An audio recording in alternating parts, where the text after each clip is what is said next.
Welcome to Let Me Fix This. Enjoy the video. In this video, I will show how to buy Usdt on Binance English. Open your Binance account and complete basic verification before buying. Choose a payment method like card, bank transfer, or P2P, then review fees and limits. Enter the amount of Usdt you want, confirm the price, and complete the payment. Always enable two-factor authentication and store assets in a secure wallet after purchase. In this video, I will show how to buy Usdt on Binance English. Start by verifying your identity to access fiat on-ramps and higher limits, then enable two-factor authentication for security. Next, link a payment method such as a debit card or bank account and confirm small test transactions if required.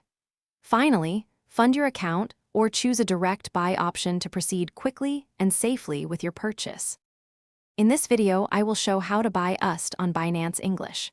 Use the Buy Crypto option for instant card purchases if you prefer speed, or try P2P to negotiate better rates with other users for lower fees.